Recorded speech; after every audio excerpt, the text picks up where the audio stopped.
Welcome to our new series, Employers Are Asking. My name is Sarah Michaels. I'm a registered nurse and the director of Kinetiq Health at Apex Benefits. We are thrilled to bring you the first of many Employers Are Asking series, which means we are answering in real time all the questions that you have before you have to wait. So as a registered nurse, I'm still being asked a lot about this COVID vaccine. It's top of mind, isn't it? So the three questions I'm going to address today have to do with the COVID vaccine. Question one, I'm being asked, who is eligible? Well, in the state of Indiana, you guys have likely seen by now that we just opened up this week the eligibility to employees and anybody, for that matter, that is 60 and older. What that means for our state is that there are 400,000 new Hoosiers that are now eligible for the vaccine. So context to that, as of today, we have over 900,000 people in the state of Indiana that have already been vaccinated. We're adding 400,000 people to the pot. What that means is we might see a little bit longer of a wait. Keep in mind also that when the vaccine first was rolled out, it was to people needing one shot. Now we have the people needing the first shot and people that are needing the second shot. So the second part of my question is going to be, what do? I go onto the website and there's a long wait. How do I register? Well, you guys have heard from us before. 211 is a wonderful number that you can call if you need immediate access to a live person. Now, if you're tech savvy, make sure to go to ourshot.indiana.gov to find the latest and greatest for places to register in your area. But we're going to give you a secret that not everybody knows about.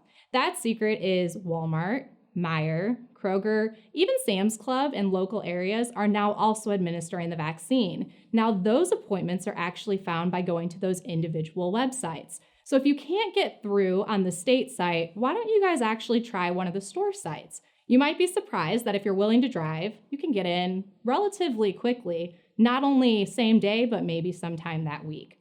And the third question, you guys saw all over social media, there's a huge news break this week about COVID vaccine and the standby wait list. What that means is that clinics are being encouraged to make sure that you have a standby list. So what you need to know as a nurse is when you're actually administering the vaccine, you're using a vial that actually contains up to 10 doses of the COVID vaccine. So if I have 5 doses left in that vial, I have to figure out a way to use those without them going back to waste. In order to do that, clinics have a standby wait list. Now, there was a little bit of a confusion when teachers thought that they might be eligible to be on that standby list. The state has actually released that, unfortunately, we still have to go based off the eligibility. So those that are 60 plus, healthcare workers, long-term care facilities, and of course our first responders are right now eligible. That doesn't mean you can't sign up for the list, but clinics are being urged that they really do have to follow that eligibility list. To give you guys context around the 900,000 people that have already been vaccinated, about 440,000 have actually received both doses.